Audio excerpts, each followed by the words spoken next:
So again welcome guys.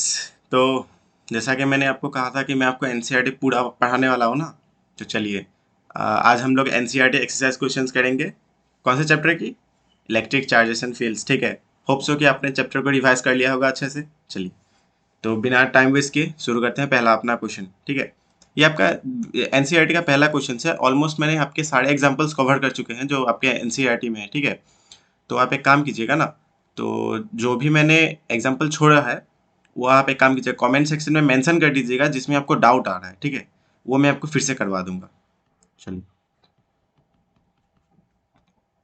ये देखिए आपका पहला क्वेश्चन क्या कहता है कि what is the force between two small charge spheres having charges of 2 into ten raise to the power -7। ये 2 into ten raise to the power -7 है, हाँ। And 3 into ten raise to the power -7 coulomb place 30 centimetre apart. Very simple question ना। इसका charge कितना है? 2 into ten raise to the power -7 coulomb, दो sphere है। और इसका चार्ज कितना है? 3 into ten raise to the power -7 coulomb. और इनका बीच का डिस्टेंस कितना है? 30 सेंटीमीटर। और हम लोग इसको क्या लिख सकते हैं? 0.3 मीटर। ठीक है ना, मैं 30 divided by 100 equal to 0.3 metre. अब हमको क्या बता, व्हाट इज द फोर्स? तो इलेक्ट्रोस्टैटिक फोर्स आप निकाल सकते हैं ना कि के Q1 Q2 divided by r square, जिसमें के की वैल्यू कितनी है? 9 into ten raise to the power 9। चलिए, अब इसको आप कैलकुलेट कर लीजिएगा, जो भी आंसर आए मुझे बता दीजिएगा। ठीक है, चलिए अगला क्वेश्चन पे मूव करते हैं। तो अगला क्वेश्चन क्या कहता है कि the electrostatic force on a small sphere of charge 0.4 microcoulomb due to another sphere of charge 0.8 microcoulomb in air is 0.2 newton. ठीक है, तो what is the distance between the two spheres and what is the force on second sphere due to the first sphere. ठीक है, पहला part हमें क्या क्या कहता है कि 0.4 क्या दिया गया, ये देखिए 0.4 माइक्रोकूलम चार्ज था एक छोटा वाला स्फीयर पे।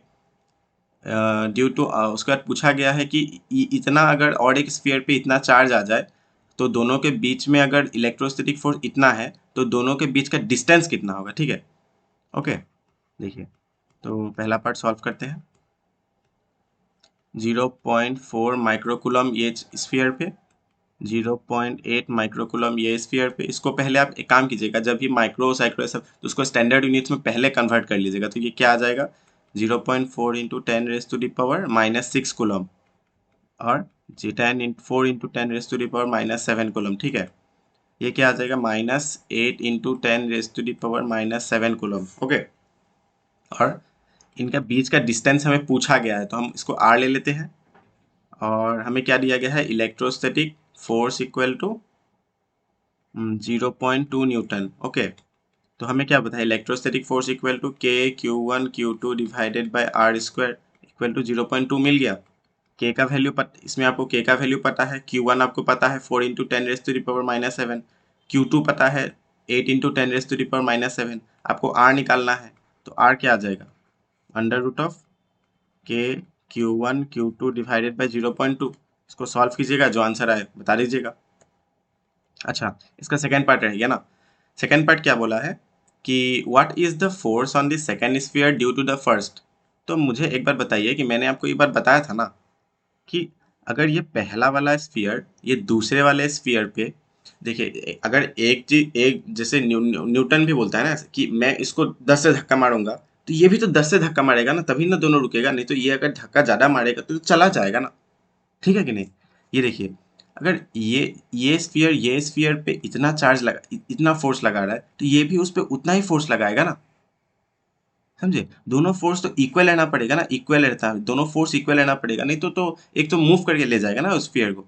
ओके, चलिए, तो बेसिकली ये एक स्टेटमेंट मतलब वो स्टेटमेंट टाइप क्वेश्चंस था, तो मैंने इसको लिख के लाया है, तो आप देख लीजिएगा बस। ठीक है, इसको मैं ज़रा एक्सप्लेन नहीं करूंगा, मैंने आपको इसको एक्सप्लेन कर चुका है ऑलरेडी। ओके, चलिए, तो अगला क्वेश्चन क्या कहता है?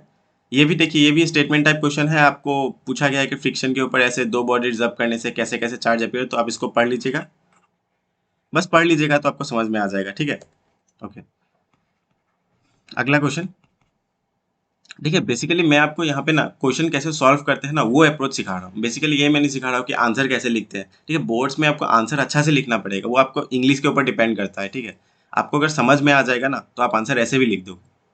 चलिए, तो ये देखिए, ये क्वेश्चन क्या कहता है कि 4 point charges QA 2 microcoulomb, QB 5 microcoulomb, QC 2 microcoulomb and QD 5 microcoulomb are located at the corners of a square ABCD of side 10 centimeter. What is the force on a charge of 1 microcoulomb placed at the center of the square? चलिए पहले drawing बना लेते हैं।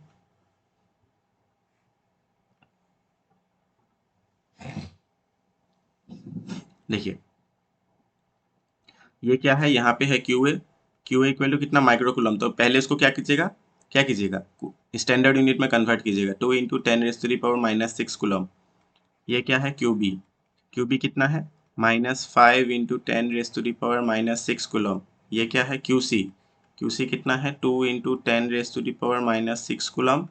और ये क्या है QD कितना है -5 इंटू 10⁻⁻�6 कूलम। ओके, अब देखिएगा ये हम इसका सेंटर थोड़ा सुंदर बना लेते हैं। ये देखिएगा ये पूरा क्वेश्चन मैं आपको डायग्राम से सॉल्व करके दिखा देता हूँ। मैंने आपको कहा था ना कि फिजिक्स के आधे सवाल तो डायग्राम से सॉल्व हो जाएंगे ना। ये देखिए इसका साइड 10 सेंटीमीटर दिया हुआ है, तो what is the force on A charge of 1 micro. ये देखिए यहाँ पे 1 माइक्रोकूलम का एक चार्ज प्लेस कर दिया गया है, मतलब +1 माइक्रोकूलम। ठीक है, इसको मैं अभी कन्वर्टिंग मैं आपको बता रहा हूँ कि देखिए आंसर कैसे निकाला जाए। देखिए ये QA की वजह से इस पे किधर फोर्स लगेगा, इधर, ये दिख रहा है ना, इधर फोर्स लगेगा। रुकिए मैं आपको कलर चेंज कर देता हूँ तो आपको अच्छे से दिखेगा। इंक कलर कौन सा ले ले, येलो ले लेना। हाँ चलिए, अरे मुझे नहीं दिख रहा है येलो कलर तो। हाँ चलिए अब दिख रहा है। ये देखिए इधर दिख रहा है ना आपको, इसके वजह से किधर फोर्स लगेगा, इधर, है कि नहीं। सिमिलरली QC जो है, QC और ये भी पॉजिटिव, तो इसके वजह से कितना लगेगा, इधर। और एक बार आपने नोटिस किया कि नहीं, जब QA का वैल्यू है और जो ये QC का वैल्यू है वो दोनों बराबर है। अगर जैसे ही दोनों का वैल्यू बराबर है तो दोनों फोर्स भी बराबर लगाएंगे ना। ठीक है, तो ये फोर्स और ये फोर्स एक दूसरे को कैंसिल आउट कर देंगे। तो इसके ऊपर ये दोनों की वजह से, फिर से मैं आपको एक कलर चेंज कर देती हूँ, ये कलर ठीक नहीं लग रहा है ना। हम लोग ग्रीन ले लेते हैं। ओके, या ग्रीन इज विजिबल। चलिए ये देखिए, तो ये फोर्स और ये फोर्स एक दूसरे को तो कैंसिल, ये फोर्स और ये फोर्स एक जो कैंसिल आउट कर देंगे। तो कैंसिल आउट कर दिया तो इस ये दोनों के इन्फ्लुएंस के वजह से इस पे नेट फोर्स कितना आया, 0। और सिमिलरली अब इस पे देखिए, ये भी नेगेटिव चार्ज और ये भी नेगेटिव चार्ज और इक्वल मैग्नीट्यूड का है दोनों। तो इस पे ये क्या लगाएगा, +1 पे अट्रैक्टिव फोर्स एक लगाएगा, और ये QB के लगाएगा, इस पे भी अट्रैक्टिव फोर्स लगाएगा। और जैसा कि हमें पता है कि दोनों का चार्ज का मैग्नीट्यूड सेम है, तो दोनों इक्वल फोर्स लगाएंगे ना, तो ये फोर्स भी ये फोर्स को कैंसिल आउट कर देंगे फैक्टर सम में। ठीक है, तो नेट फोर्स इस पे कितना लगा, इसके वजह से ये कैंसिल आउट, इसके वजह से ये कैंसिल आउट, तो नेट फोर्स कितना, 0। समझे कि नहीं। उसी को बस आपको स्टेटमेंट में लिख देना है, कैसे कैसे लिखेंगे वो आप लिख दीजिएगा। इसके वजह से करके दिखा दीजिएगा कि इसके वजह से ऐसे 0 है, इसके वजह से ऐसे है, ये दोनों का वेक्टर सम 0 हो गया, तो अल्टीमेटली 0 हो गया। ठीक है, चलिए अच्छा हम लोग इसको कलर चेंज कर लेते हैं। रेड ही चाहिए ना, विजिबल होता है रेड। चलिए नेक्स्ट क्वेश्चन क्या गया है कि an electrostatic field line is a continuous curve। ठीक है, that is a field line cannot have sudden breaks, why not।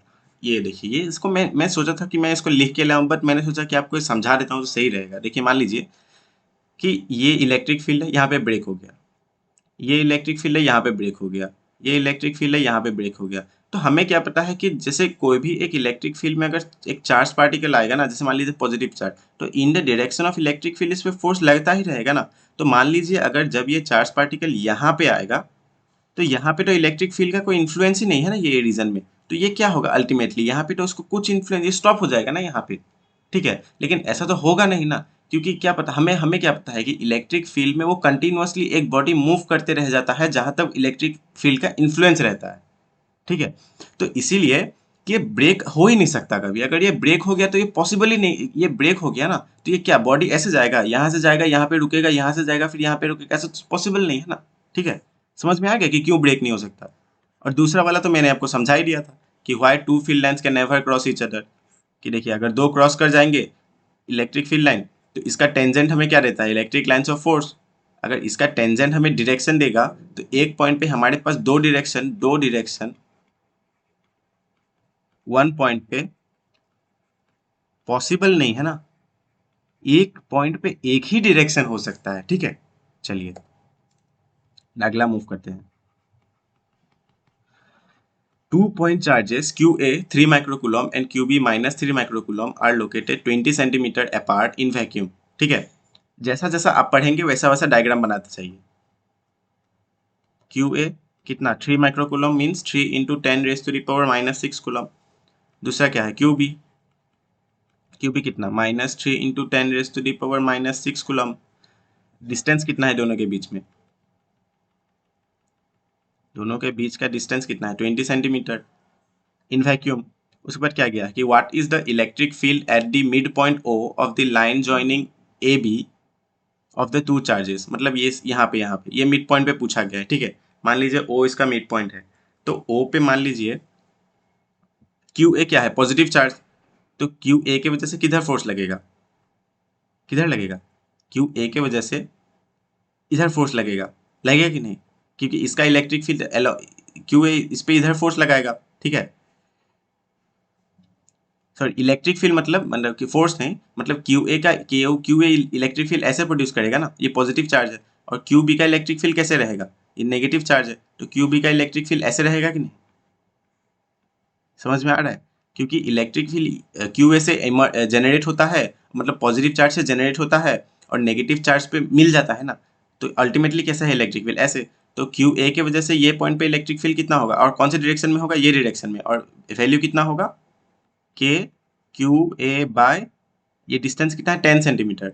तो 10 into 10 raise to the power -2 का whole square, K Q by are square E at O. समझ में आया कि नहीं ये वाला कैसे हुआ? हाँ. और क्यू बी का वजह से क्या होगा? सिमिलरली क्यू बी का वजह से इलेक्ट्रिक फील्ड किधर लगेगा? इस साइड लगेगा क्यू बी का वजह से. और इसका वैल्यू कितना होगा? वही होगा के क्यू बी बाय, और डिस्टेंस कितना है? 10 into 10 raise to the power -2. ये पता चला कि नहीं कि ये सेंटीमीटर से मीटर में कन्वर्ट करने के लिए -2 से 10 रेस टू द पावर -2 से मल्टीप्लाई किए होल स्क्वायर. अब देखिए, अब हमें पूछा नेट, तो नेट क्या करेंगे? इसको और इसको ऐड कर देंगे तो आंसर कितना आ जाएगा? E net. दोनों तो वैल्यू बराबर है. 2 टाइम्स के क्यू बाय ये 10 into 10 raise to the power -2 कितना हो जाएगा? 10 raise to the power -1 whole square. इसको सॉल्व कीजिए, जो भी आंसर आएगा वही आपका नेट इलेक्ट्रिक फील्ड होगा. ठीक है, चलिए अब अगला क्या दिया गया है कि if a negative test charge of magnitude इतना is placed at this point, what is the force experienced by the test charge. ये मैंने ऐसा क्वेश्चन मैंने आपको तो कराया था ना, तो आप फिर भी मैं आपको बता देता हूँ, आप सिंपली इसको सॉल्व कर लीजिएगा. ये मैं वैल्यू नहीं लिख रहा हूँ, आपको मैं बता रहा हूँ कि सॉल्व कैसे करना है. ये क्यू ए है, ये क्यू बी है, ये पॉइंट ओ है. इस पे कितना रखा गया है? 1.5 into 10 raise to the power minus, basically positive charge रखा गया है. ठीक है, तो क्यू बी क्या था? नेगेटिव. क्यू ए क्या था? पॉजिटिव. तो क्यू ए इस पॉजिटिव चार्ज को क्या करेगा? रिपेल. और क्यू बी इस पॉजिटिव चार्ज को क्या करेगा? अट्रैक्ट. तो इसके वजह से यहाँ पे इस पे फोर्स कितना लिखेगा? K q one q two by are square लिखेगा. इसके वजह से इस पॉइंट पे कितना लिखेगा? K q one q two by are square लिखेगा. दोनों को ऐड कर दीजिएगा, दोनों को ऐड कर दीजिए. समझिए, दोनों को ऐड कर दीजिए. तो दोनों को ऐड कर दीजिएगा तो आपको रिजल्टेंट मिल जाएगा. सिमिलरली इसको जैसे क्या वैसे ही. ठीक है, चलिए अगला सवाल क्या कहता है? ठीक है, मैं आपको क्वेश्चंस करवा रहा हूँ ना, तो एनसीईआरटी, तो ऐसा नहीं कि मैं आपको सॉल्यूशंस करवा रहा तो आप आए और सॉल्यूशंस देख लिए. ठीक है, तो आप एक काम कीजिएगा, जैसे ही मैंने ये क्वेश्चंस दिया ना, तो वीडियो को पॉज कीजिएगा, वहाँ पे आप अपने तरफ से पूरी ट्राई कीजिएगा उस सवाल को सॉल्व करने की. अगर सॉल्व हो गया तो बहुत सही, बहुत अच्छी बात है अगर सॉल्व हो गया खुद से. तो और नहीं हुआ तो आप सॉल्यूशन देख लीजिएगा, उसको फिर से प्रैक्टिस कीजिएगा. ओके, चलिए कोई ये अगला सवाल क्या कहता है कि a system has two charges Q A इतना एंड क्यू बी इतना लोकेटेड एट पॉइंट्स इतना एंड बी इतना. ठीक है, what are the total charge and electric dipole moment of the system. चलिए ये देखिए क्वेश्चन क्या कहता है कि आपको ये 3D कोऑर्डिनेट सिस्टम है और ज़्यादा कुछ नहीं. देखिए 0 0 -15. ठीक है, 0 0 मतलब क्या? एक्स से x coordinate 0, y coordinate 0, z coordinate कितना? -15. तो मान लीजिए ये हमारा एक्स एक्सिस, ये वाई एक्सिस और ये जेड एक्सिस. सुंदर बनाएंगे ना? हाँ, इसको ऐसे बनाते हैं. हाँ, जेड एक्सिस. ये कितना है? -15. तो ये -15 किधर आ जाएगा? मान लीजिए हम लोग उधर लेते हैं, ये आ गया 0 0 -15. सही है ना? ये ए पॉइंट ले लेते हैं, और दूसरा पॉइंट क्या है 0 0 प्लस 15, तो ये यहाँ पे आ जाएगा बी 0 0 प्लस 15। ओके, और हमें क्या गया है respectively what are the total charge and electric dipole moment of the system. ये क्यू ए, ये क्यू बी। अरे टोटल चार्ज क्या ही पूछ रहा है यार ये लोग। टोटल चार्ज क्या कीजिएगा, दोनों को ऐड कर दीजिएगा, ऐड ऐड ऐड क्या करेगा, क्यू ए का वैल्यू कितना है इतना, क्यू बी का वैल्यू कितना है -2, तो दोनों को ये तो equal and opposite charge dipole बना रहे हैं ना, टोटल चार्ज कितना 0 आ जाएगा, बात खत्म। दूसरा क्या पूछ रहा है, the electric dipole moment of the system. अरे यार क्या ही सवाल पूछते हैं ये लोग। इलेक्ट्रिक डाइपोल मोमेंट मैंने आपको क्या सिखाया था, मैंने आपको सिखाया था कि Q इंटू टू ए कभी याद नहीं रखिएगा, कैसे याद रखिएगा, चार्ज इंटू डिस्टेंस याद रखिएगा हमेशा, चार्ज इंटू डिस्टेंस। तो चार्ज कितना है 2.5 इंटू 10⁻⁻⁷, और डिस्टेंस कितना है यहां से यहां तक कितना, कितना, अरे कितना 15 और यहां से यहां तक 15, तो 15 कितना 32, अरे यार 30, चलिए 30 इंटू 10⁻⁻ कितना -2, ठीक है, मीटर में सॉल्व कीजिएगा, कर लीजिएगा, आंसर आ जाएगा। ओके चलिए अगला सवाल पे मूव करते हैं। अगला सवाल क्या कहता है, can electric dipole which dipole moment इतना is aligned at इतना angle with the direction of uniform electric field of magnitude इतना, calculate the magnitude of torque इतना। ओके टॉर्क कैलकुलेट करना है, बस इतना ही समझे। तो हमें क्या गया है, डाइपोल मोमेंट कितना 4 इंटू 10⁻⁻9 कूलम, थीटा कितना दिया गया है 30 डिग्री, और इलेक्ट्रिक फील्ड का मैग्नीट्यूड कितना दिया गया है 5 इंटू 10⁻⁴ न्यूटन पर कूलम। तो टॉर्क हमें पूछा गया है, तो मैंने आपको क्या सिखाया था, torque equal to p cross E, p मतलब सॉरी पी क्रॉस ई मतलब p E sine theta. P का वैल्यू पता है, ई का वैल्यू पता है, थीटा का वैल्यू पता है, पुट कीजिएगा आंसर आ जाएगा ना। चलिए अरे आंसर तो आ ही जाएगा। अरे अरे अरे हाँ ये कर्सर गायब हो गया था। चलिए नेक्स्ट क्वेश्चन क्या है, a polythene piece rubbed with wool is found to have a negative charge of इतना, estimate the number of electron transferred from which to which. ये अच्छा सवाल है, थोड़ा अच्छा सवाल मतलब थोड़ा सोचने लायक सवाल है, कोई ज़्यादा हार्ड नहीं है, मतलब अच्छा लगता है ना ऐसे 2 इंटू 3 3 इंटू 4 करके क्या मजा आता है। चलिए ये क्या दिया गया है, देखिए कि पॉलीथीन पीस को जब हम ऊल से रब करते हैं ना, देखिए पॉलीथीन, पॉली लिख रहा हूँ ठीक है, तो पॉलीथीन पे क्या आता है नेगेटिव चार्ज आ जाता है कितना का 3 इंटू 10⁻⁻⁷ कूलम का, ठीक है। अगर पॉलीथीन नेगेटिवली चार्ज हो रहा है तो हमें क्या पता चल रहा है कि ऊल कैसा चार्ज हो रहा है, पॉजिटिवली चार्ज हो रहा है कि नहीं, तभी एक एक चीज नेगेटिव होगा दूसरा पॉजिटिव होना ही पड़ेगा ना, तभी तो चार्ज बैलेंस रहेंगे ना हमेशा, समझ रहे हो ना। और क्या दिया गया है यहाँ पे, हमें दिया गया है कि estimate the number of electron transferred from which to which, ठीक है। तो विच टू विच तो ये एकदम ईजी है। अगर देखिए ऊल पॉजिटिवली चार्ज हो रहा है तो पॉजिटिवली चार्ज होने का मतलब क्या कि ये दे रहा है, समझ रहे हैं ना, कि ऊल अपने को खाली कर रहा है, ऊल अच्छा आदमी है, और पॉलीथीन क्या, पॉलीथीन बुरा आदमी, मुझे और चाहिए, ठीक है। तो ये नेगेटिवली चार्ज हो रहा है, तो दे कौन रहा है, ऊल दे रहा है, और ले कौन रहा है, पॉलीथीन ले रहा है। तो इलेक्ट्रॉन किससे किस में ट्रांसफर हुए, ऊल से पॉलीथीन में ट्रांसफर हुआ कि नहीं इलेक्ट्रॉन, ठीक है। और देखिए अब हमें क्या पता चल रहा है, हमें कुछ पता तो नहीं चल रहा है लेकिन हमें यहाँ पे निकालने दिया गया है कि estimate the number of electrons. हाँ तो अगर इतना चार्ज पॉलीथीन पे डेवलप्ड हुआ तो हमें नंबर ऑफ इलेक्ट्रॉन्स तो हम इजीली निकालेंगे। एक इलेक्ट्रॉन पे कितना चार्ज 1.6 इंटू 10⁻⁻⁹ कूलम, तो इतना कूलम के लिए कितना इलेक्ट्रॉन, तो एक कूलम चार्ज में कितना इलेक्ट्रॉन 1/1.6 इंटू 10⁻⁻⁹ इलेक्ट्रॉन, तो 3 इंटू 10⁻⁻⁷ कूलम में कितना electron 1 divided by 1.6 into 10⁻⁻⁹ into 3 into 10⁻⁻7 electrons. समझ गए, simple unitary method, hashtag unitary method, समझ गए ना। देखिए अगला पार्ट क्या पूछता है कि is there any transfer of mass from wool to polythene. सोचिए तो मास हुआ ट्रांसफर, हुआ कि नहीं? हुआ। एक इलेक्ट्रॉन का मास कितना कितना 9.1 इंटू 10⁻⁻31 kg। लिखा है तो सर मैंने ना?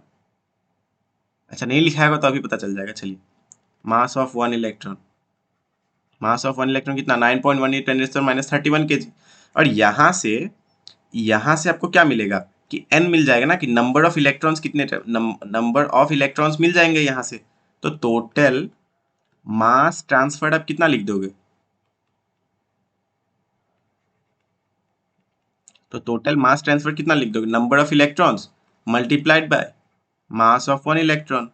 अरे नेग्लिजिबल मास ट्रांसफर होगा लेकिन कुछ तो होगा ना, ठीक है। अभी किसी के पास 99 रुपीज है और किसी के पास 100 रुपीज है, तो वो 1 रुपये उससे ज्यादा तो है ना, तो ज्यादा है तो है। चलिए अगला सवाल क्या कहता है कि two insulated charged copper spheres A and B have their centres separated by distance of 50 centimetre. Okay, उसके बाद क्या, what is the mutual force of electrostatic repulsion if the charge on each is this. निकाल लीजिए। अरे यार ये मैं क्या ही कर रहा हूँ, अब खुद ही कर लीजिएगा ना यार। चलिए मैं फिर भी आपको बता देता हूँ थोड़ा बहुत। पहला वाला पार्ट देखिए, ये स्फीयर है, ये स्फीयर है, इनके बीच का डिस्टेंस है 50 सेंटीमीटर, मतलब 0.5 मीटर। और चार्ज कितना है 6.5 इंटू 10⁻⁻7 कूलम, 6.5 इंटू 10⁻⁻7 कूलम। अब आप इस पे निकाल नहीं लेंगे क्या कि इलेक्ट्रोस्टैटिक रिपल्सन कितना होता है? के Q1 Q2 bye r square, निकाल लीजिएगा ना। अरे निकाल लीजिएगा तो, हाँ ठीक है।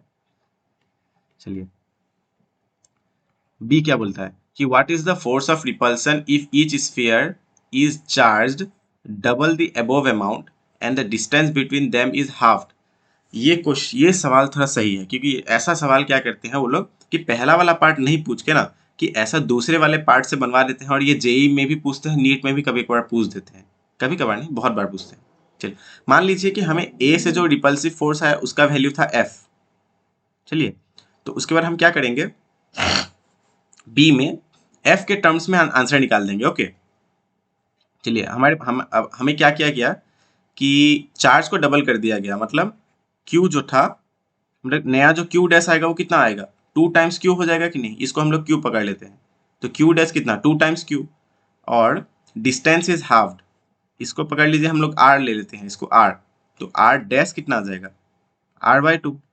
तो नया इलेक्ट्रोस्टैटिक फोर्स कितना आ जाएगा, electrostatic force of repulsion k q dash का square divided by r dash का स्क्वायर। ओके तो क्यू डैश का स्क्वायर करेंगे तो कितना k into 4q square by r square. और ये आर डैश को r/2 लिखेंगे ना, तो 2 ऊपर चला जाएगा कि नहीं, इंटू 4 के ऊपर 4 आ गया, फिर कितना आ गया 16 into k q square by r square. और ये k q square by r square तो एफ था ना, तो सिंपली हमारे पास कितना आ गया 16 टाइम्स एफ आ गया कि नहीं, समझ रहे हो। चलिए ये सवाल को थोड़ा देख लीजिएगा, फिर से रिपीट करके वीडियो देखिएगा। हाँ आसान सवाल है लेकिन पूछा गया है तो इसलिए मैं आपको बता रहा हूँ। चलिए अगला सवाल पे मूव करते हैं। Suppose the sphere A and B, अरे ये तो पिछला वाला क्वेश्चन का रिपीट है क्या?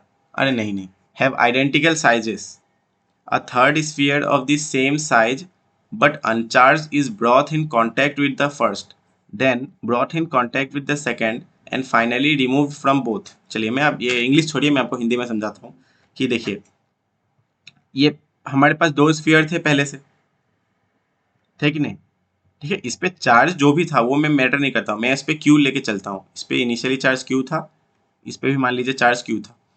तो हमें क्या कहा गया कि एक अनचार्ज स्फीयर, मान लीजिए ये वाला है अनचार्ज स्फीयर, डॉटेड से वाला था, हाँ लिखूंगा नहीं, इसको आप समझ लीजिएगा। अनचार्ज स्फीयर, पहले इसको, ये पहला वाला ये स्फीयर, इसको ये दूसरा वाला, इसको हम लोग पहले क्या करेंगे कि पहले वाले स्फीयर के साथ टच में लाया गया, ठीक है ना, और दोनों आइडेंटिकल स्फीयर्स हैं। और उसके बाद क्या किया, इसको इस वाले के साथ टच में लाया गया, दूसरे वाले के साथ, है कि नहीं।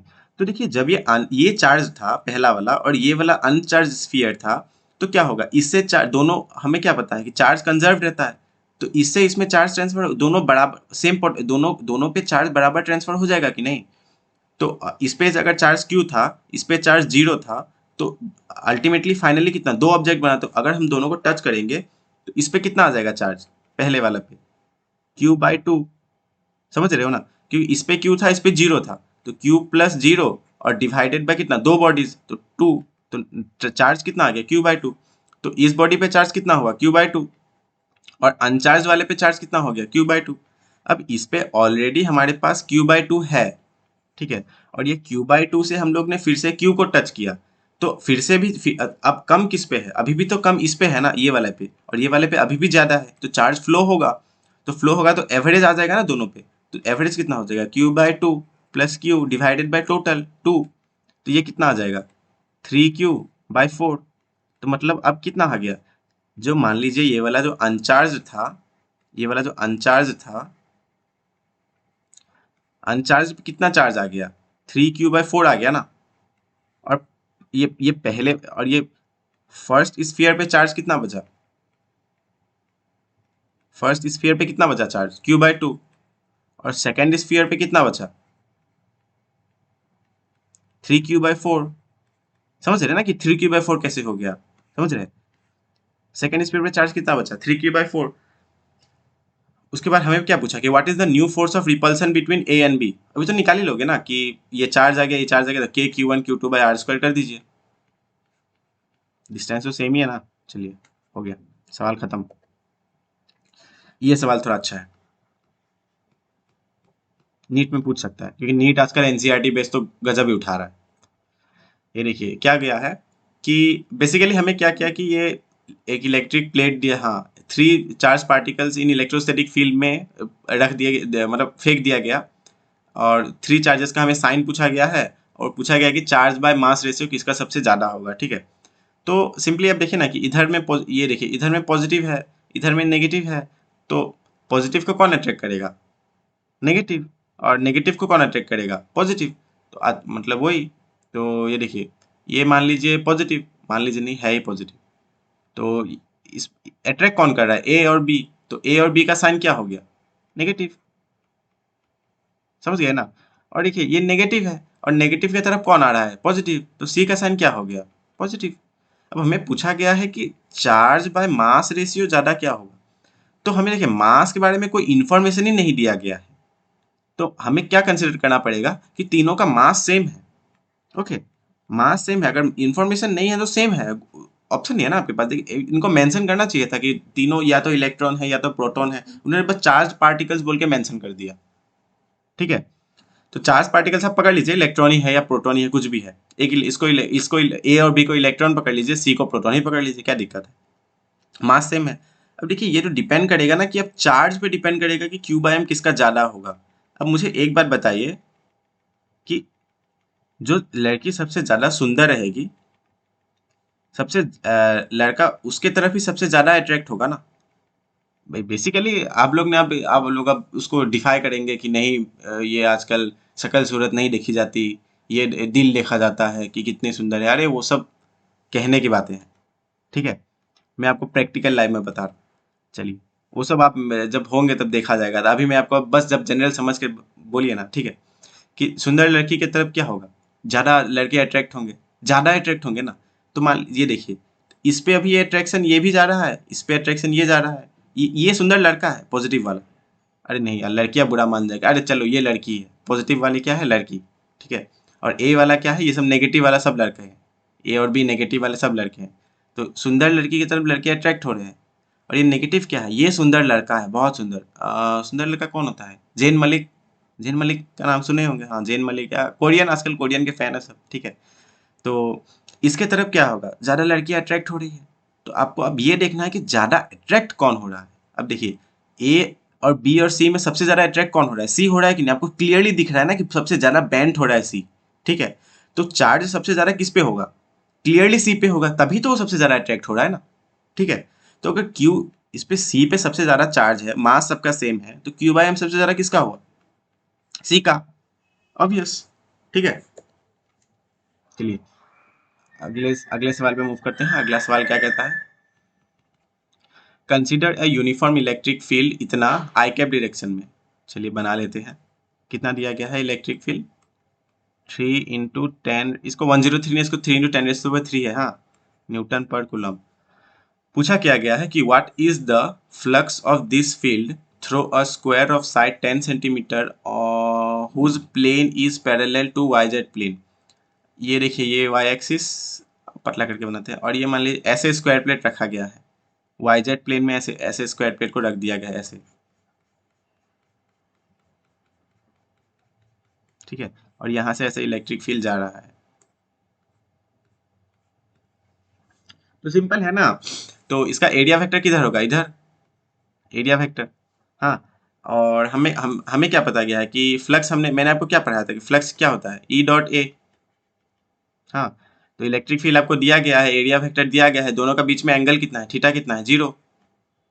तो ई फाई इक्वल टू क्या आ गया, ई ए cos 0 मतलब क्या, 1। तो ई का वैल्यू 3 इंटू 10⁻³ और एरिया कितना है, साइड 10 सेंटीमीटर, तो एरिया 10 स्क्वायर इंटू, ये तो सेंटीमीटर स्क्वायर, तो मीटर स्क्वायर में कन्वर्ट करने के लिए 10⁻⁻⁴ से मल्टीप्लाई कर देंगे, आंसर आ जाएगा, जरूर आ जाएगा। दूसरा वाला भी सिंपल है। दूसरा वाला बस क्या किया गया है कि बस उसको क्या कहते हैं, if the normal to its plane makes an angle 60 degree with the x axis. Normal to the plane मतलब क्या, जैसे ये एक एरिया मान लीजिए, ये एक प्लेन है, इसका ये नॉर्मल है, तो नॉर्मल मतलब क्या, नॉर्मल टू दी प्लेन मतलब क्या, ये एरिया वेक्टर ही तो बना रहा है ना, मतलब एरिया वेक्टर कितना बना रहा है, 60 डिग्री बना रहा है विथ इलेक्ट्रिक फील्ड। तो मतलब आपके पास बेसिकली क्या, थीटा इक्वल टू कितना दिया जाएगा, 60 डिग्री। अब तो निकाल ही लोगे ना, अब तो निकाल लोगे ना, ये cos थीटा करके। चलिए मैं आपको जल्दी जल्दी ले जा रहा हूँ, क्योंकि देखिए मैं आपको अगर एक एक आंसर लिख लिख के बताऊंगा ना, फिर टाइम भी नहीं बचेगा और आपको बहुत चीज करवाना है अभी, ठीक है, समझ रहे हैं ना। व्हाट इज अगला क्वेश्चन पढ़ते हैं, ये सब छोड़िए अभी। What is the net flux of the uniform electric field of exercise 1.15, अरे वाह, through a cube of side 20 centimetre oriented, its faces are parallel to the coordinates. अरे ये तो बहुत अच्छी सवाल है। देखिए पिछला क्वेश्चन में हम लोग का इलेक्ट्रिक फील्ड कैसे ऐसे था, ठीक है, और यहाँ पे एक क्यूब रख दिया गया। चलिए बेसिकली क्यूब ठीक ही है, हाँ, मान लीजिए क्यूब है, ठीक है। तो यहाँ से इलेक्ट्रिक फील्ड घुस रहा है, यहाँ से निकल रहा है, यहाँ से घुस रहा है, यहाँ से निकल रहा है। अब देखिए मैं आपको एक चीज बताता हूँ कि सुंदर सा क्यूब पहले मुझे बनाने दीजिए। देखिए जैसा कि आपको पता है ना कि ये जो क्यूब मैंने बना लिया, तो यहाँ से मान लीजिए इलेक्ट्रिक फील्ड घुस रहा है, हाँ, और ये फेस से निकल रहा है, पता चल रहा है ना। तो यहाँ से ये घुस रहा है, तो एरिया फैक्टर इस फेस के लिए, क्योंकि मैं अलग कलर से आपको दिखा देता हूँ तो आपको ज़्यादा बेहतर समझ में आएगा कि ये क्वेश्चन थोड़ा अच्छा है। मतलब ये देखिएगा कि इजी है, लेकिन मतलब थोड़ा समझने लायक क्वेश्चन है। मतलब बहुत इसको बस कह देंगे कि flux in equal to flux और तो आंसर 0, बात खत्म। आंसर 0 कैसे है वो बहुत इंपॉर्टेंट है। ये देखिए जैसे ये फेस का मान लीजिए, तो ये फेस का आपका एरिया फैक्टर किस तरफ होगा, सोचिए किधर होगा, इस तरफ होगा कि नहीं। मैंने आपको क्या सिखाया था, ये एक जैसे प्लेन है, ये कैमरा में देखिएगा, हाँ, ये जैसे प्लेन है, तो प्लेन का एरिया फैक्टर कैसे, ऐसे लेंगे ना, परपेंडिकुलर रहेगा उसके, अंदर में तो कुछ है नहीं, तो अंदर में क्या है कीजिएगा, एरिया फैक्टर इसका इधर, ठीक है, और इलेक्ट्रिक फील्ड कितना इधर, तो अल्टीमेटली एंगल कितना आया, 180 डिग्री इलेक्ट्रिक फील्ड। तो ई इसका एरिया और इसका एरिया तो सेम रहेगा ना दोनों फेसेस का, तो ई ए कॉस 180 डिग्री कितना, मतलब कॉस 180 डिग्री -1, तो मतलब माइनस ई आया कि नहीं, माइनस ये क्या है, फाई इन, फ्लक्स इन, जो घुस रहा है फ्लक्स वो कितना, माइनस ई ए। सिमिलरली अब दूसरा फेस के लिए देखिएगा कि ये वाला फेस के लिए अच्छे से दिखेगा शायद आपको, रुकिए मैं आपको कलर कर देता हूँ। हाँ देखिए, ये फ्लक्स के लिए एरिया फैक्टर किधर रहेगा, सोचिए, इस साइड रहेगा, एरिया फैक्टर इस साइड रहेगा। तो इसके लिए थीटा कितना, ये वाला फेस के लिए, ये वाला फेस के लिए थीटा कितना, कितना, एरिया वेक्टर और इलेक्ट्रिक फील्ड का बीच में एंगल कितना, 0 ना, दोनों पैरेलल है, 0। तो फ्लक्स कितना आ जाएगा, फाई आउट। ये तो फ्लक्स बाहर निकल रहा है ना, ये अंदर घुसा तो वो बाहर निकल रहा है, फ्लक्स आउट कितना हो जाएगा, ई ए कॉस जीरो मतलब 1, तो पॉजिटिव ई ए आ गया कि नहीं। अब आप पूछ सकते हैं कि भैया बाकी सब साइड्स के लिए क्या होगा। अरे बाकी सब साइड्स के लिए क्या ही होगा, बाकी सब साइड्स के लिए तो कुछ नहीं होगा ना। ध्यान से देखो तो उसको, ये देखो, जैसे कि मैं आपको ये साइड के लिए बता देता हूँ कि ये ऊपर वाला सरफेस के लिए, ऊपर वाला सरफेस के लिए एरिया वेक्टर ऐसे इलेक्ट्रिक फील्ड के साथ कितना एंगल बना रहा है वो 90 डिग्री। थीटा 90 डिग्री मतलब कॉस 90 डिग्री कितना, जीरो। अल्टीमेटली तो फ्लक्स में कंट्रीब्यूट ही नहीं किया ना। सिमिलरली ये देखिए, ये नीचे वाला फेस भी ऊपर नीचे में बना रहा है, नीचे में मतलब क्या 90 डिग्री बना रहा है, तो कोई मतलब फ्लक्स में कोई इंक्लूडेड नहीं। सिमिलरली पीछे वाला फेस देखिए, पीछे वाला फेस का वेक्टर कितना पीछे की तरफ होगा, पीछे की तरफ होगा कि नहीं, तो पीछे की तरफ जब होगा तो पीछे वाला भी कितना 90 डिग्री बना रहा है, तो उसका भी कोई कंट्रीब्यूशन नहीं। सिमिलरली ये जो सामने वाला है, तो सामने वाला कितना इस तरफ बना रहा है, तो इस तरफ कितना 90 डिग्री बना रहा है इलेक्ट्रिक फील्ड के साथ, तो उसका कंट्रीब्यूशन कितना, जीरो। तो टोटल फाइनल कितना आ गया कि phi in plus phi out आ गया कि नहीं।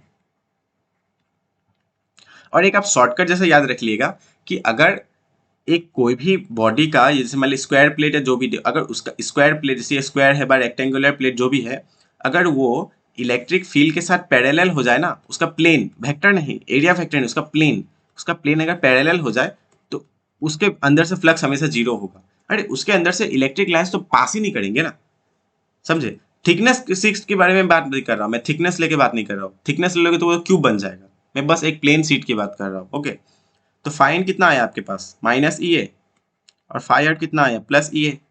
नेट कितना आया, जीरो। समझ गए ना, जीरो कैसे होता है। आप कह देंगे phi in equal to phi out, सब लोग बोल लेगा कि ऑपोजिट डायरेक्शन में होगा, आंसर जीरो होगा, लेकिन कैसे होगा वो इंपॉर्टेंट है ना। समझ में आया कि नहीं कैसे होगा। चलिए अगला सवाल। अगला सवाल क्या कहता है कि केयरफुल मेजरमेंट ऑफ द, क्या इंग्लिश लिख के रखा है, हाँ ये सब पढ़ लीजिएगा थोड़ा। हाँ, net outer flux through the surface of the box इतना, मतलब मीन्स आपको फ्लक्स दिया गया है, ठीक है। क्वेश्चन से लैंग्वेज कैच कीजिएगा, बस बात खत्म।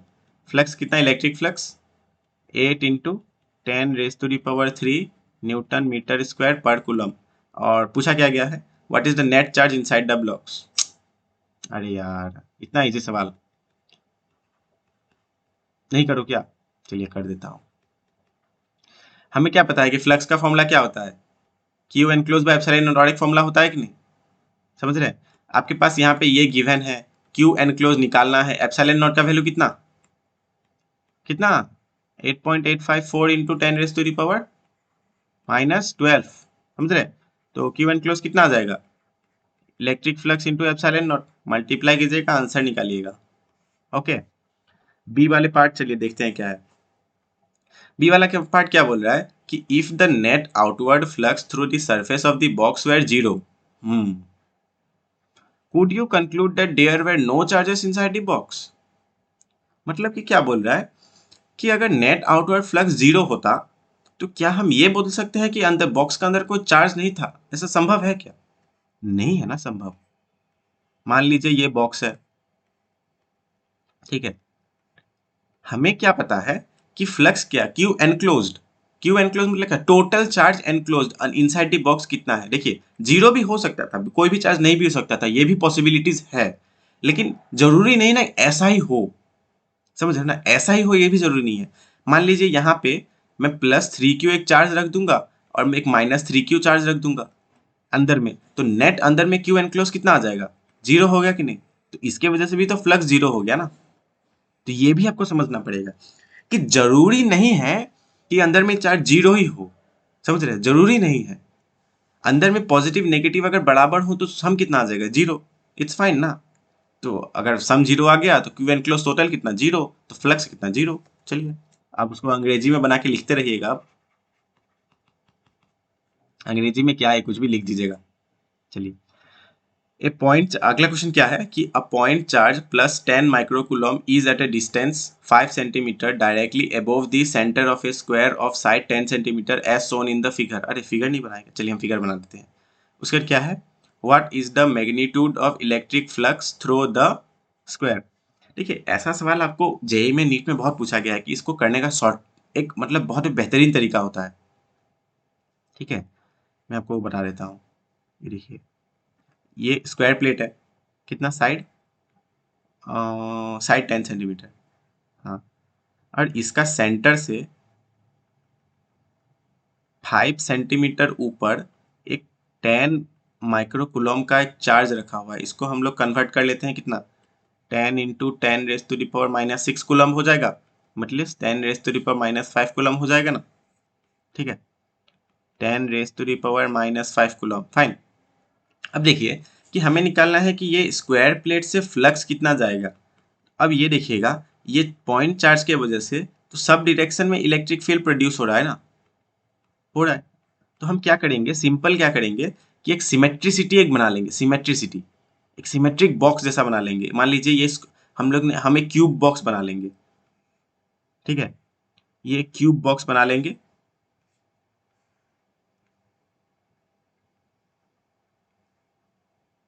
ये हम लोग क्यूब बना लेंगे और इसके सेंटर में हम एज्यूम कर लेंगे कि ये क्यू चार्ज रखा हुआ है, जिसका नीचे से डिस्टेंस 5 सेंटीमीटर, ये सरफेस से भी डिस्टेंस 5 सेंटीमीटर, ये सरफेस से भी डिस्टेंस 5 सेंटीमीटर, ये सरफेस से भी डिस्टेंस 5 सेंटीमीटर, समझ रहे हैं। और ये आगे वाले से भी 5 और सॉरी पीछे वाले से भी 5 और आगे वाले से भी 5, सिमेट्रिक बॉक्स बना लिए एक जैसा। और हमें निकालना है एक सरफेस से कितना आएगा।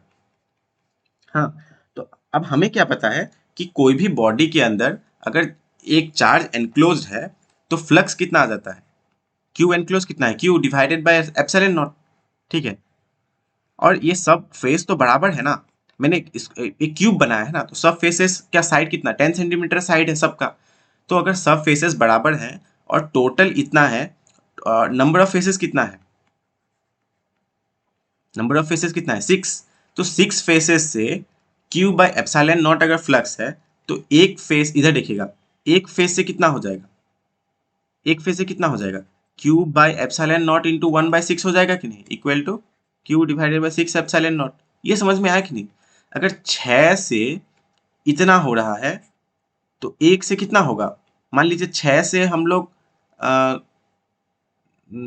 मतलब मान लीजिए ये एक स्फीयर हो रहा है, 6 मिलके एक स्फीयर बना रहा है, तो एक कितना बनाएगा, एक स्फीयर डिवाइडेड बाय 6 1/6 बनाएगा कि नहीं, 1/6 स्फीयर बनाएगा कि नहीं, समझ रहे हैं ना।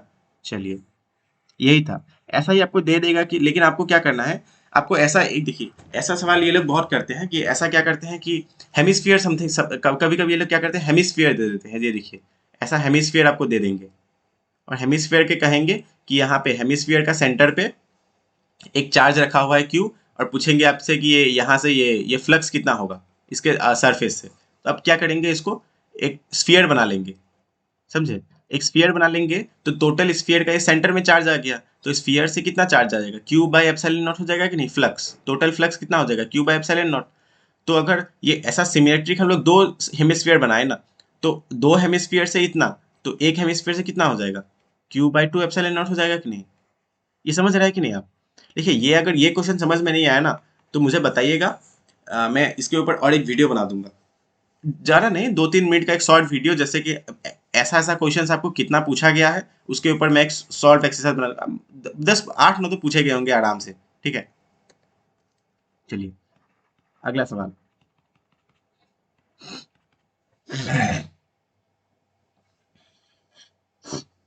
सॉरी, ये देखिएगा, अ point charge of 2 microcoulomb is at a center of cubic Gaussian surface 9 centimeter edge. What is the net electric flux through the surface? ये तो वही पूछ दिया फिर से। चलिए, अरे अरे अरे कुछ नहीं, फिर भी मैं आपको ये बता ही देता हूँ ना, क्या ही है और, है कि नहीं। क्यूब दिया गया है, 9 सेंटीमीटर एज है, नेट इलेक्ट्रिक फ्लक्स पूछा गया है, तो आपको नेट इलेक्ट्रिक फ्लक्स पता कितना है कि Q enclose by epsilon not. तो क्यू एनक्लोज कितना है 2 इंटू 10⁻⁻6 कूलम, एप्सिलॉन नॉट कितना है 8.854 इंटू 8.854 इंटू 10⁻⁻12। आंसर निकाल लेंगे ना। हैशटैग होमवर्क, बहुत सारे होमवर्क दे दिया था आपको मैंने कैलकुलेशन बेस्ड। चलिए अगला सवाल,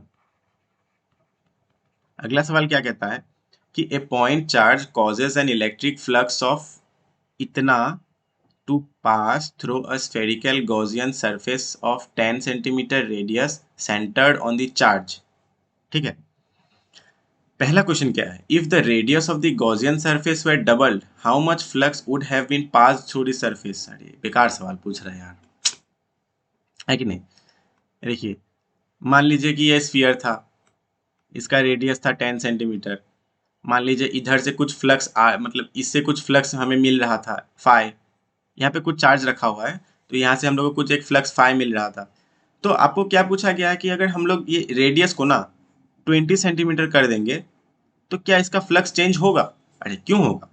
फ्लक्स हम क्या पढ़ते थे कि Q enclosed by epsilon naught, ये कभी रेडियस एरिया वॉल्यूम पे डिपेंड ही नहीं करता है ना। फ्लक्स फ्लक्स डिपेंड करता है सिर्फ उसके अंदर एनक्लोज्ड चार्ज कितना है। तो एनक्लोज्ड चार्ज तो हमने चेंज नहीं किया, ठीक है, एनक्लोज्ड चार्ज तो हमने चेंज नहीं किया, तो फ्लक्स चेंज होगा नहीं, तो फाई रिमेन्स सेम। ओके, चलिए अगला सवाल क्या है, व्हाट इज द, अरे कहाँ गया, हाँ, what is the value of the point charge. अरे ये भी इजी सवाल है, हमें क्या बताएं, phi is equal to q enclosed by epsilon naught, flux कितना दिया गया है -1.0 इंटू 10⁻³ क्यू एनक्लोज निकालना है, एप्सिलॉन नॉट का वैल्यू आपको पता है, इंटू 10⁻⁻12 निकाल लोगे, implies q enclose equal to निकाल लोगे ना, हाँ निकाल लीजिएगा। चलिए अगला सवाल, अगला सवाल क्या पूछा गया है, a conducting sphere of radius 10 centimetre has an unknown charge if the electric field 20 centimeter from the center of the sphere is इतना and points radially inward, what is the net charge on the sphere। अरे बहुत ही आसान सवाल है ये तो, ये मैं आपको, देखिए ये आपको बहुत बुक में बहुत सारे मेथड से लिए मैं आपको गॉस लॉ से करके दिखा देता हूँ, क्योंकि आपको गॉस लॉ फिर प्रैक्टिस हो जाएगा, ठीक है। ये देखिए स्फीयर का रेडियस कितना, गिवन लिख दीजिएगा, आपको एग्जाम में अगर बोर्ड्स में पूछेगा ना तो गिवन लिख दीजिएगा, रेडियस इतना, वो इतना, ये इतना, वो लोग को बहुत अच्छा लगता है ये सब सुनने में, समझे। ये देखिए यहाँ पे सेंटर से कितना 20 सेंटीमीटर डिस्टेंस पे, सेंटर से 20 सेंटीमीटर डिस्टेंस पे इलेक्ट्रिक फील्ड कितना, रेडियली इनवर्ड ऐसे है इलेक्ट्रिक फील्ड, ठीक है। हाँ ठीक है, इलेक्ट्रिक फील्ड रेडियली इनवर्ड है ना, हाँ। तो आपको यहाँ से क्या पता चल रहा है कि हमें देखिए यहाँ पे गॉसियन सरफेस हम एज्यूम कर लेंगे ना, स्फीयर के लिए गॉसियन सरफेस कैसा था, स्फीयर था, तो स्फीयर के लिए गॉसियन सरफेस इंक्लूड एज्यूम कर लेंगे। और हमें गॉस लॉ क्या कहता है, ई डॉट ए, एरिया किसका था, ये गॉसियन सरफेस का एरिया था, याद है ना, equal to q enclosed by epsilon naught. अब हमें क्या पता है कि इलेक्ट्रिक फील्ड कितना है, दिया गया होगा ना, हाँ 1.5 इंटू 10⁻³ और एरिया कितना है गॉसियन सरफेस का 4 पाई, रेडियस कितना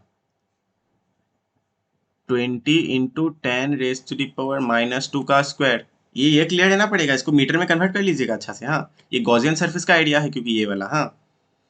और क्यू एनक्लोज कितना हमें निकालना है, ये जो एनक्लोज रहेगा क्यू एनक्लोज वही ना चार्ज ऑन द स्फीयर रहेगा, समझ रहे हो ना, divided by epsilon not.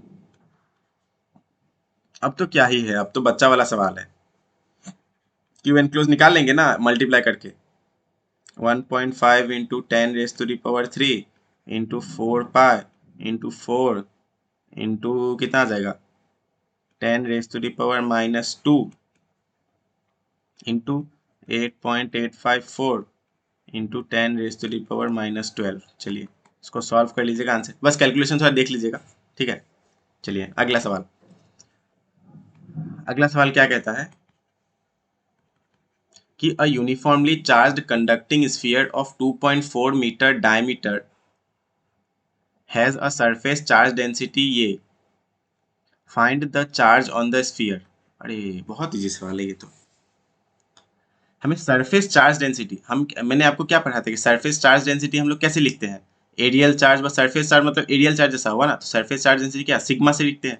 Sigma कितना दिया गया है 80 माइक्रोकूलम पर मीटर स्क्वायर, और स्फीयर है ना, स्फीयर, स्फीयर का रेडियस कितना हो जाएगा 1.2 metre. Okay, find the charge on the sphere, बहुत आसान, चार्ज ऑन द स्फीयर क्या हो जाएगा आपके पास, सिंपल ना, क्या बोलता है वो, ये क्या है surface charge density into area, आ जाएगा ना। तो सिग्मा क्या है 80 माइक्रोकूलम पर मीटर स्क्वायर, एरिया कितना 4 पाई r², आ गया, जो भी आएगा आंसर लिख दीजिएगा, माइक्रोकूलम में आंसर आएगा इतना माइक्रोकूलम, फिनिश। बी वाला पार्ट क्या कहता है कि what is the total electric flux living the surface of the sphere. What is the total electric flux living the surface of the sphere. आपके पास देखिए क्यू आ गया, आ गया, फ्लक्स क्या आ जाएगा, Q enclose by epsilon naught. Q आ गया, एप्सिलॉन नॉट आ गया, आंसर निकालेगा, आंसर नहीं आ जाएगा, जरूर आ जाएगा। चलिए, बहुत आसान सवाल है एनसीईआरटी वाले। जब मैं आपको दूसरा चैप्टर खत्म करा के थोड़ा नीट लेवल और बोर्ड्स के अच्छे सवाल लेके आऊंगा ना, डिराइवेशंस वाले, बढ़िया बढ़िया डिराइवेशंस लेके आऊंगा, नीट के बहुत बेहतरीन सवाल लेके आऊंगा, तब आपको मजा आएगा सॉल्व करने में। अभी तो आप बस एनसीईआरटी देखिए। ऐसा तो नहीं है ना कि हम ऐसा है कि बोले नीट लेवल पे पहुंच जाए और बोले एनसीईआरटी हमें आता ही नहीं है कुछ भी, ऐसा भी नहीं होना चाहिए ना, है कि नहीं। इसलिए पहले एनसीईआरटी का मैं आपको सारा क्वेश्चंस करवा दूंगा। आप ये चिंता नहीं कीजिएगा कि भैया देखिए मैंने आपको इतना करवा दिया लेकिन अभी एडिशनल एक्सरसाइज मैं लेके नहीं आया हूँ। एडिशनल एक्सरसाइज के लिए मुझे आपको और थोड़ा पढ़ाना पड़ेगा, ठीक है। तो मैं आपको बस इतना पढ़ा रहा हूँ ना कि आपको अच्छे नंबर आ जाए, ये नहीं कि पूरे नंबर आ जाए, समझ रहे हैं ना।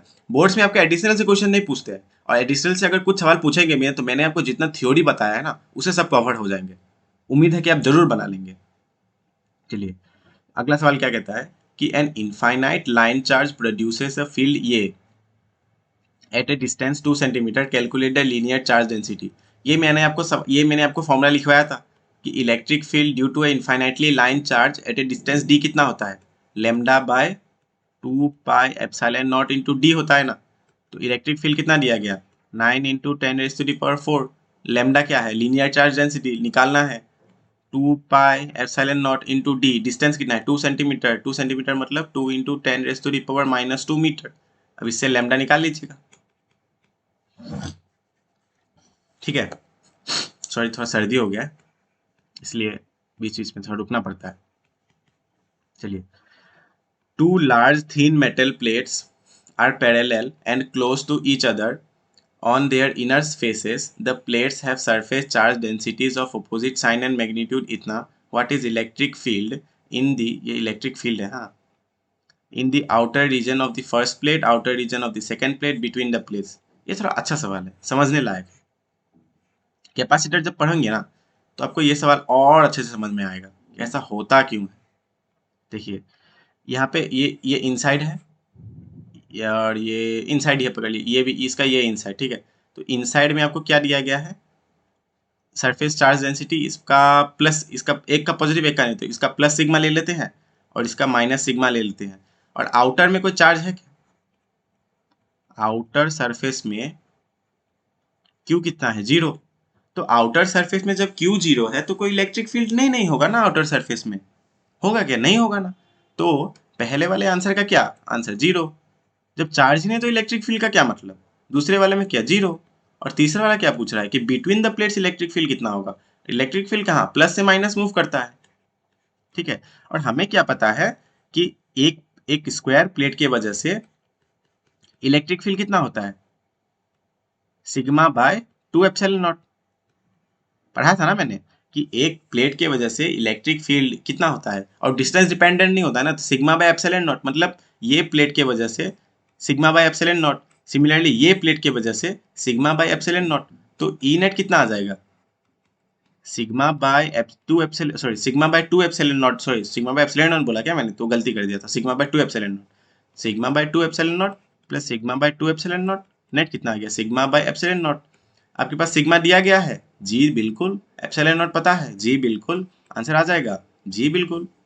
चलिए, इसी के साथ चलिए मैं आपको एक बात बताना चाहूंगा, क्या जैसे पंकज सर बोलते हैं ना, बहुत दिनों से दिल में थी ये बात जो मैं आपको कहना चाहता हूँ, थैंक यू, धन्यवाद। मेरा हिंदी ठीक है, धन्यवाद है कि नहीं, सही लिखा हो कि नहीं, जरा कमेंट सेक्शन में बता दीजिएगा हिंदी सही लिखा हो कि नहीं, ये धा हाँ। चलिए, धन्यवाद कि आपने मेरा लेक्चर सुना, और hope so you all are fine, and ऐसे ही और सब्सक्राइब कर दीजिएगा थोड़ा चैनल अगर आपको अच्छा लगे तो, नोटिफिकेशन भी ऑन कर दीजिएगा, नहीं तो आपका पता ही नहीं चलेगा कि भैया कब लेक्चर डालेंगे, है कि नहीं। कैसा रहता है बेल, ऐसा ना? हाँ हाँ ऐसा, इसको ऑन कर दीजिएगा, ऑन। ओके, चलिए, थैंक यू। चलिए मिलते हैं अगले लेक्चर में।